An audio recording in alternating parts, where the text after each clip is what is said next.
Got a package here from FedEx. What's in the box? All right. Well, first of all, we have some lock-ons. I needed more. And they're pretty much brand new in trains. I like this.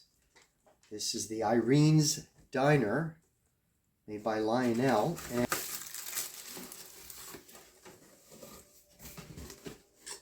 And it's got that toy look to it. So I'm going to put this on my Tinplate toy train layout.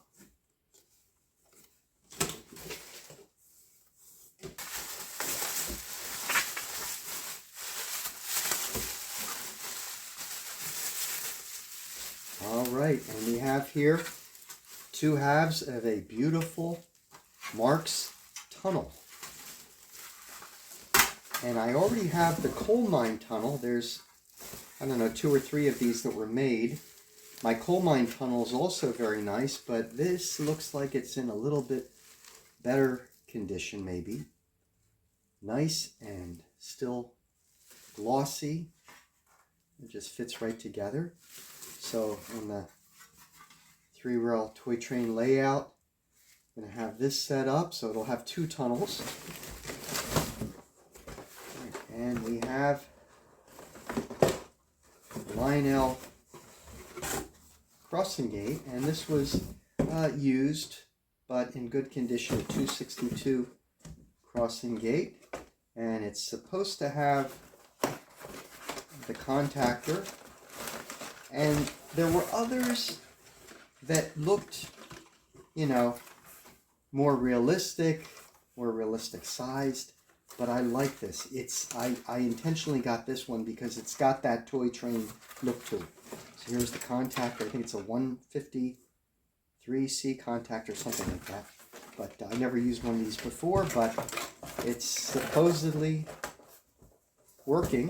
And then saved what I think might be the best for last.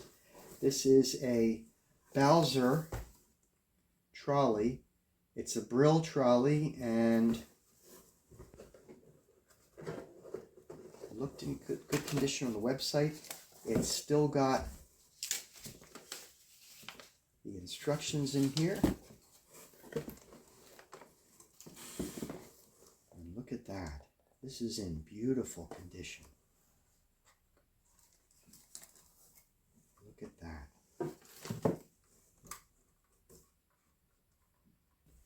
They were made both for 2-rail and 3-rail, so this is the 3-rail version.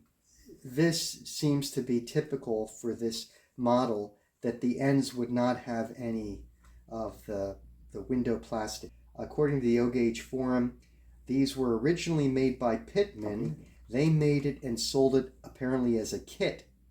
And then eventually it was also sold by a company called Mini Toys, assembled and painted. So, and then eventually Bowser bought it from Pitman, it seems. I've got this 1981 issue of Model Railroader, and at that time the 3-rail Brill Trolley retailed for $88.95.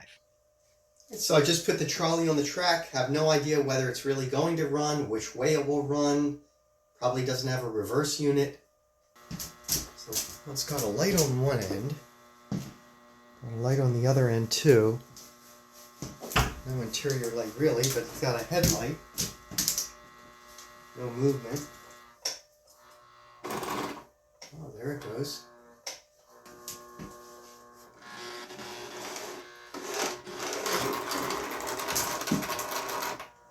Okay, it looks like it wants to run.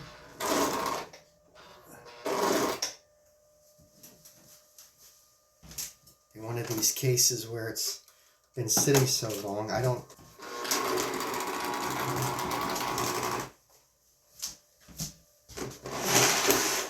Oops.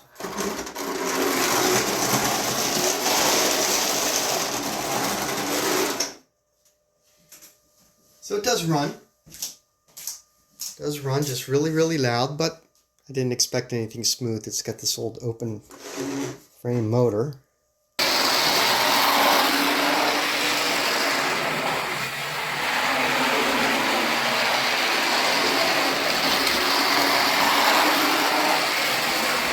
And one thing I like about this, one reason I bought it, is because they don't have any pre-lettered on it. So I can make up my own electric street railway company and get decals made for that. So I lubricated the gears and the axles and tried to clean the pickup rollers. Doesn't look like it. And give you a view if it even focuses inside the car body. There's the open frame motor. As far as what I read, it's a Pitman motor. And I sprayed in some electronic contact cleaner and tried to use a Q-tip to lubricate the end of the armature. You can't really get to the bottom very well, but I did my best.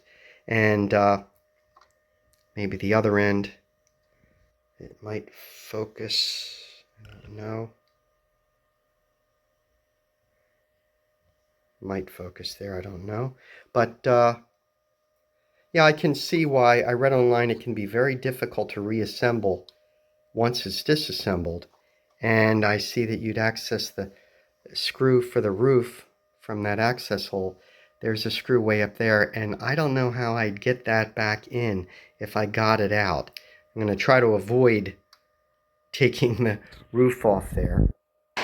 So it's running much better than when I first put on the track. Since I serviced it, that definitely helped. A little bit quieter. It's still a fast track on plywood, so it's going to be noisy. So it stops there, right on the switch. There's just two pickup rollers and they're kind of close together.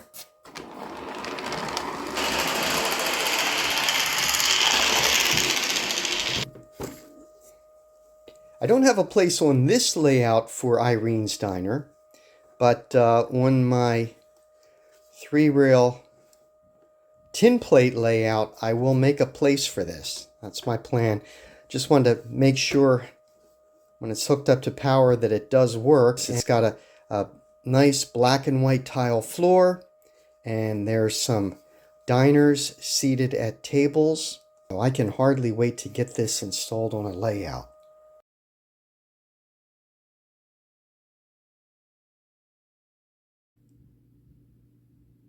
This is the first automatic crossing gate I've had, and although this should be very simple according to the directions, it's proving challenging for me. So I just connected the wires directly to the transformer, bypassing the switch, and it does work when power is applied, so no problem with the gate itself. So I'll have to go back again and see what I'm doing wrong. Maybe I'm just not adjusting the contactor properly. So we'll try this again. Reconnected it to the contactor as directed, and don't have it yet under the track, but it's working. That's more like it. All right, so we'll see if we can get it working when it's under the track.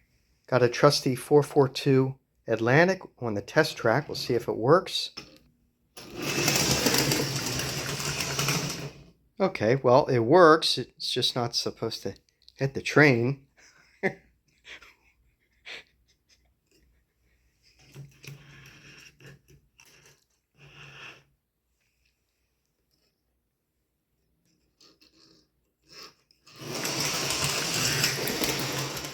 Okay, that's more like it. I adjusted the sensitivity on this little screw here.